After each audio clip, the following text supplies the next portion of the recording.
ಪಕ್ಷವನ್ನು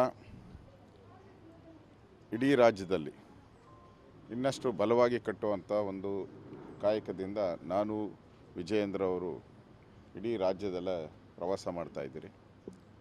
ನಮಗಿರೋವಂಥ ಟಾರ್ಗೆಟು ಮುಂದೆ ಬರೋವಂಥ ಪಾರ್ಲಿಮೆಂಟ್ ಚುನಾವಣೆಯಲ್ಲಿ ಕಳೆದ ಬಾರಿಗಿಂತ ಹೆಚ್ಚು ಸ್ಥಾನಗಳನ್ನು ಇಲ್ಲಿ ಗೆಲ್ಲಬೇಕು. ಆ ಟಾರ್ಗೆಟ್ ಇಟ್ಕೊಂಡು ನಾವು ಹೊರಡ್ತಾ ಇದ್ದೀರಿ. ಸೊ ಜನ ಬೆಂಬಲ, ಜನ ಸ್ಪಂದನೆ ಭಾಳ ಹೆಚ್ಚಿನ ರೀತಿಯಾಗಿ ಜನ ಸ್ಪಂದನೆ ಮಾಡ್ತಾ ಇದ್ದಾರೆ. ಬಿ ಜೆ ಪಿಗೆ ಬೆಂಬಲ ಕೊಡ್ತಾ ಇದ್ದಾರೆ, ನರೇಂದ್ರ ಮೋದಿಗೆ ಬೆಂಬಲ ಕೊಡ್ತಾ ಇದ್ದಾರೆ. ಈ ಉದ್ದೇಶದ ಇಟ್ಕೊಂಡು ನಾವು ಪ್ರವಾಸ ಮಾಡ್ತಾಯಿದ್ದೀರಿ. ಕಾಂಗ್ರೆಸ್ ಇವತ್ತು ಒಂದು ರೀತಿ ದಮನ ಮಾಡುವಂಥ ಹಿಂದೂ ಕಾರ್ಯಕರ್ತರನ್ನು ಅವ್ರ ಮೇಲೆ ಕೇಸ್ಗಳು ಹಾಕುವಂಥದ್ದು, ಹಳೆ ಕೇಸ್ಗಳನ್ನು ಹುಡುಕುವಂಥದ್ದು, ಇದನ್ನು ಇಡೀ ರಾಜ್ಯಾದ್ಯಂತ ಮಾಡ್ತಾಯಿದ್ದಾರೆ. ಈಗಾಗಲೇ ಅದರ ವಿರುದ್ಧ ದೊಡ್ಡ ಧ್ವನಿಯನ್ನು ಎತ್ತಿದ್ದೀರಿ, ಹೋರಾಟ ಮಾಡಿದ್ದೀರಿ.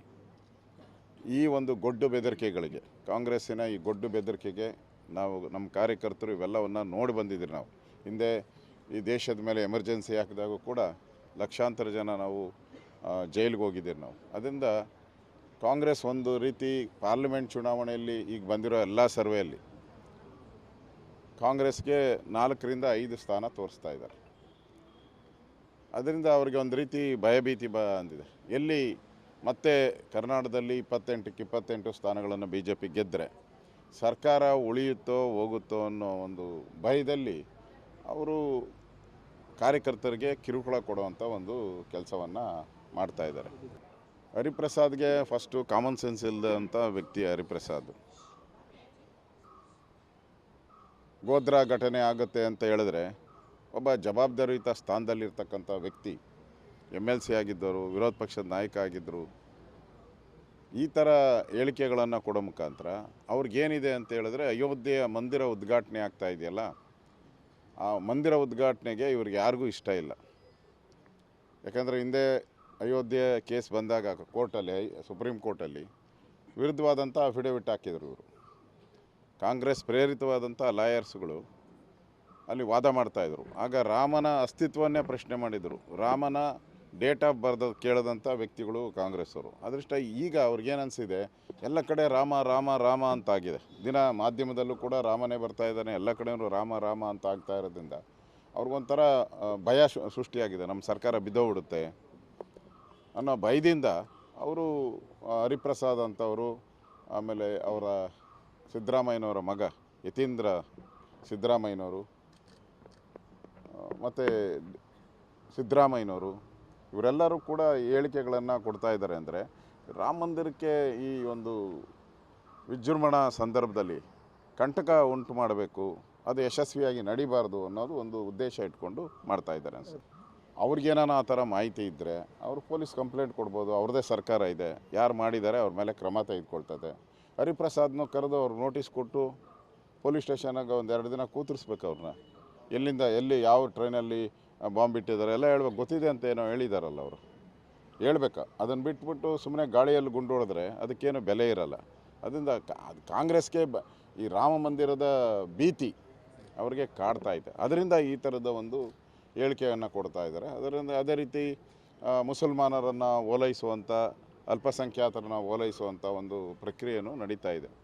ಮೊನ್ನೆನೂ ಡಿ ಕೆ ಶಿವಕುಮಾರ್ ಅವರು ಒಂದು ಜನಸ್ಪಂದನ, ಶಿವಾಜಿನಗರದ ಒಂದು ಜನಸ್ಪಂದನ ಕಾರ್ಯಕ್ರಮದಲ್ಲಿ ಹೇಳಿದ್ದಾರೆ, KJ ಹಳ್ಳಿ DJ ಹಳ್ಳಿ ಗಲಾಟೆಗಳೇನಾಯಿತು ಅವತ್ತು ಇಡೀ ಬೆಂಗಳೂರಲ್ಲಿ ಒಂದು ರೀತಿ ಪ್ರಕ್ಷುಬ್ಧ ವಾತಾವರಣ ಬಂದಿತ್ತು. ಆ ಕೇಸನ್ನು ನಾನು ಹಿಂಪಡಿತೀನಿ ಅನ್ನೋ ಮಾತುಗಳನ್ನು ಹೇಳಿದ್ದಾರೆ. ಇನ್ನು ಸಿದ್ದರಾಮಯ್ಯನವರಂತೂ ನಾನು 10,000 ಕೋಟಿ ಕೊಡ್ತೀನಿ ಮುಲ್ಲಾಗಳಿಗೆ ಅಂತ ಹೇಳಿದ್ದಾರೆ.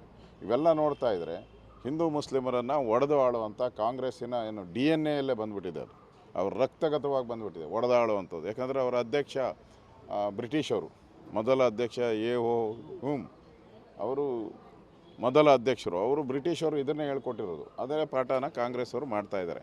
ಅಂದರೆ ಕಾಂಗ್ರೆಸ್ ಅವ್ರಿಗೊಂಥರ ಪಾರ್ಲಿಮೆಂಟಿನ ಚುನಾವಣೆಯ ಜ್ವರ, ಭಯ, ಆತಂಕ, ಇದರಿಂದ ಅವರು ಈ ರೀತಿಯ ಹೇಳಿಕೆಗಳನ್ನು ಕೊಡ್ತಾಯಿದ್ದಾರೆ. ನೋಡಿ, ಅವರು ರಾಮಲಿಂಗಾರೆಡ್ಡಿ ಕೊಟ್ಟರು ಎಲ್ಲ ದೇವಸ್ಥಾನದಲ್ಲೂ ಪೂಜೆ ಮಾಡೋಕ್ಕೆ ಆಲ್ರೆಡಿ ನಾವು ತೀರ್ಮಾನ ಆಗೋಗ್ಬಿಟ್ಟಿದೆಯಲ್ಲ. ಅವರು ಮುಜರಾಯಿ ದೇವಸ್ಥಾನ ಹೇಳ್ತಾ ಇದ್ದಾರೆ. ಕರ್ನಾಟಕದಲ್ಲಿರುವಂಥ ಸಣ್ಣ ದೇವಸ್ಥಾನದಿಂದ ಹಿಡಿದು ಸಣ್ಣ ಸಣ್ಣ ಅತಿ ಸಣ್ಣ ದೇವಸ್ಥಾನದಿಂದ ಹಿಡಿದು ದೊಡ್ಡ ದೇವಸ್ಥಾನದಲ್ಲಿ ಈಗಾಗಲೇ ಬಿ ಜೆ ಪಿ ಕರೆ ಕೊಟ್ಟಿದೆ. ಅಲ್ಲೆಲ್ಲ ಪೂಜೆ ಆಗೋವಂಥದ್ದಕ್ಕೆ ವ್ಯವಸ್ಥೆ, ಅಲ್ಲೇ ಅಕ್ಷತೆ ಕೊಡ್ತಾ ಇದ್ದೀರಿ. ಆ ಅಕ್ಷತೆನ ತೊಗೊಂಡೋಗಿ ಎಲ್ಲರೂ ದೇವಸ್ಥಾನದಲ್ಲಿ ಹಾಕ್ತಾರೆ.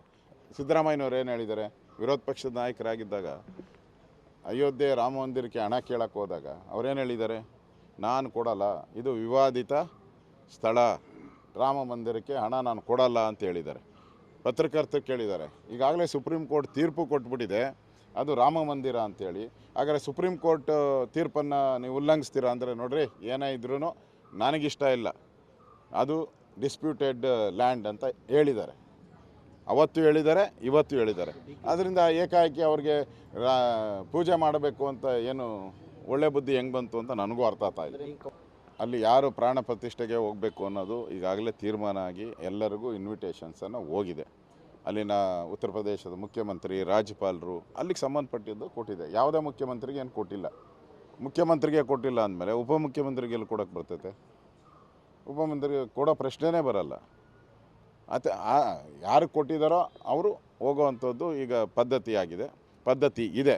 ಅದನ್ನು ರಾಮ ಸೇವಾ ಸಮಿತಿ ಏನಿದೆ ಅಲ್ಲಿ ಸ್ಥಾಪನೆ ಅದು ಅವ್ರು ತೀರ್ಮಾನ ಮಾಡ್ತಾರೆ ಯಾರಿಗೂ ಹೋಗ್ಬೇಕು ಅಂತ. ಈಗ ಭಾಳಷ್ಟು ಜನ ಕರೆದಿದ್ದಾರಲ್ಲ, ಕಾಂಗ್ರೆಸ್ ಅವ್ರನ್ನೂ ಕರೆದಿದ್ದಾರೆ, ಸೋನಿಯಾ ಗಾಂಧಿ ಅವ್ರನ್ನ ಕರೆದಿದ್ದಾರೆ, ಖರ್ಗೆ ಅವ್ರನ್ನ ಕರೆದಿದ್ದಾರೆ. ಅವ್ರು ಹೋಗೋಕ್ಕಿನ್ನ ಮೀನಾವೇಶ ಎಣಿಸ್ತಾವ್ರಲ್ಲ. ಫಸ್ಟ್ ಅವ್ರು ಮೀನಾವೇಶ ಏನಾಗ್ತೈತೋ ನೋಡೋಣ, ಆಮೇಲೆ ಡಿ ಕೆ ಶಿವಕುಮಾರ್ ಅರ್ಜಿಗೆ ಹಾಕ್ಕೊಳ್ಳಿ.